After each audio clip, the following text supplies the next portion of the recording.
Hi everyone, my name is Deepshikha Goswami. आज हम जिस टॉपिक पर बात करने वाले हैं वो एक ऐसी चीज़ है जो आप लोगों को पता होता है कि हम ये मिस्टेक कर रहे हैं। आप ये जानते हो थ्रू आउट द प्रोसेस कि आप ये गलती कर रहे हो, इसका नुकसान हो सकता है आपको, लेकिन फिर भी आप वो काम करते हो।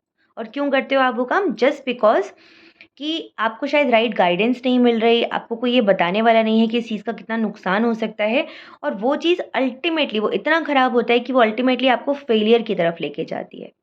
तो आज मैं आपको उस चीज़ के बारे में बताने वाली हूँ, ठीक है? क्यों 99% ऑफ द लोग जो एग्ज़ाम में बैठते हैं वो फेल हो जाते हैं, सिर्फ़ 1% ऑफ द पीपल जो बैठ रहे हैं एग्ज़ाम के लिए वो पास कर रहे हैं, क्लियर कर रहे हैं एग्ज़ाम को और अच्छा कर पा रहे हैं। इसका सबसे सिंपल और सबसे बड़ा रीज़न ये है कि देखिए, आज के टाइम में ना कंटेंट की कमी है, ना ही इन्फॉर्मेशन की कमी है। आपको 50,000 सोर्सेज़ से 50,000 नई इन्फॉर्मेशन मिल रही है कि ये पढ़ना है, ये पढ़ना है, ये किताब से पढ़ना है, इस कोचिंग से पढ़ना है।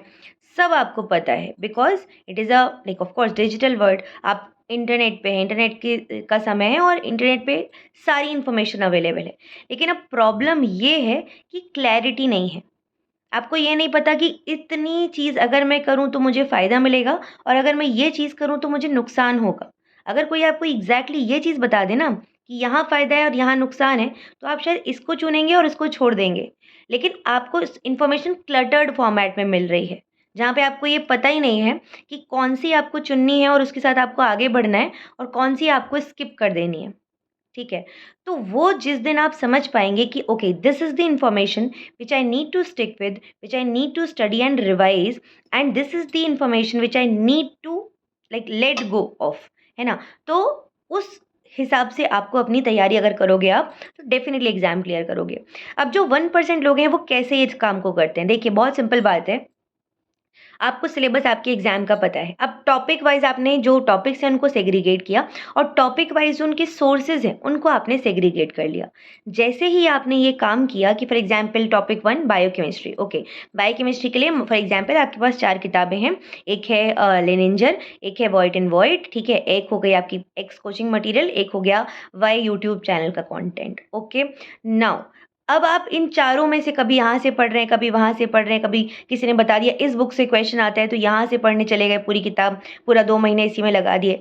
तो this is like utmost level of जो कि खराब चीज़ें हैं जो कि आप कर सकते हैं अपनी तैयारी में अपने खुद के साथ में। आपको करना क्या है एग्ज़ैक्टली वो भी मैं आपको बता देती हूँ। देखिए, बहुत सिंपल है। आपने कोई एक टॉपिक लिया, आपने उस टॉपिक को पढ़ना शुरू किया, ठीक है?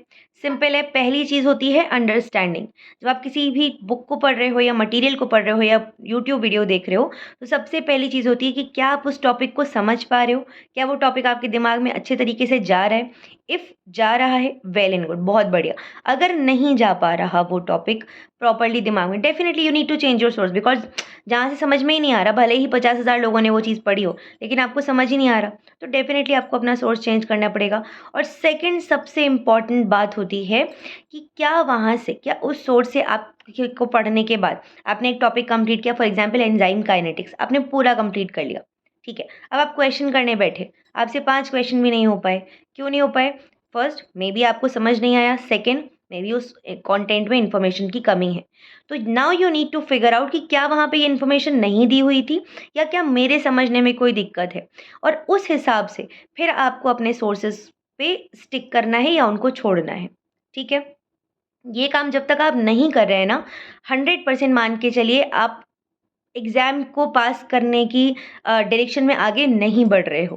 बिकॉज़ जब तक कि आपका सोर्स क्लियर नहीं होगा, जब तक आपको ये नहीं पता होगा कि जहाँ से मैं पढ़ रहा हूँ, वहाँ से एग्ज़ाम में पक्का-पक्का क्वेश्चन्स आ जाएँगे और मुझे भी समझ में आ रहा है, तब तक आप परेशान रहेंगे, ठीक है? तो ये आपको मेक श्योर करना है कि इन चीज़ों की तरफ आपको चलना है, ये चीज़ें आपको करते रहनी है, इनसे लाइक मतलब कितना भी लगे ना कि टाइम कम है, ये सब ये है, लेकिन फिर भी जब आपको पता है कि अच्छा जैसे फॉर एग्ज़ाम्पल मैं आपको हमेशा बताती हूँ 100 श्योर टॉपिक्स हैं, है ना? अब मुझे पता है कि हर बार उस वहाँ से क्वेश्चन आते हैं, लेकिन आप में से कुछ होंगे जिनको भरोसा होगा, कुछ होंगे जिनको नहीं होगा उस बात पे यकीन कि नहीं, नहीं हम तो और भी हमें तो सब करना है। अच्छी बात है, सब करोगे तो आप AIR 1 की तरफ जा रहे हो। बट सब वैसे करोगे जैसे टॉपर्स करते हैं, मतलब कि जैसे आपको अगर कोई पर्टिकुलर बुक है उसको उस तरीके से आपको लेके चलना है। मतलब आपको समझ में आनी चाहिए, आप वहाँ से क्वेश्चंस बनने चाहिए। आपने पढ़ ली 50,000 किताबें, ना किसी को रिवाइज़ करने का टाइम रहा, ना आप कुछ पढ़ पाए, ना ही वहाँ से सोर्सेज़ से क्वेश्चन बन पाए आपके, क्या फ़ायदा हुआ? ऐसे सोर्सेज़ पकड़ो, फिर उनके नोट्स बनाओ, ठीक है? जिनसे आप एटलीस्ट रिवाइज़ तो कर पाओ। देन एक ये सबसे बड़ी मिस्टेक है जो कि मैक्सिमम लोग करते हैं और इसके कारण वो फेल होते हैं। दूसरी सबसे बड़ी मिस्टेक, रिवीजन नहीं करते। 50,000 सोर्सेज़ पढ़ लेंगे एक ही पर्टिकुलर टॉपिक के लिए, लेकिन रिवाइज़ करने का टाइम ही नहीं। क्योंकि उन्हें इतना सब क्लटर्ड है, इतना सब बिखरा हुआ है, इतना सब इन्फॉर्मेशन का ये है कि आपको खुद ही नहीं पता आपने कोई टॉपिक कहाँ से रेफ़र किया था। तो जब रिवाइज़ करने बैठोगे आप खुद ही कन्फ्यूज़्ड हो कि ये टॉपिक मैंने कहाँ से पढ़ा था। समझ रहे हो?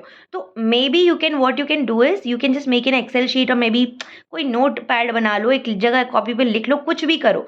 उसमें बस इतना लिख दो कि ये टॉपिक मैंने इस सोर्स से रेफ़र किया था, मुझे समझ में भी आया था, यहाँ से क्वेश्चंस भी बन रहे थे और जब मुझे रिवाइज़ करना है तो या तो मैं इसके शॉर्ट नोट खुद से बना लूँगी या मैं इसको जैसे फॉर्मेट में ये है उसमें इस एरिया से इस जगह से रिवाइज़ कर लूँगी। तो ये कुछ चीज़ें हैं जिनको आपको मेक श्योर करना है एंड आई एम श्योर कि ये गलतियाँ हैं जो मैक्सिमम लोग करते हैं, इनको अगर आप छोड़ देंगे करना, आप एग्ज़ाम क्लियर करने के यू आर ऑलमोस्ट देयर। ठीक है?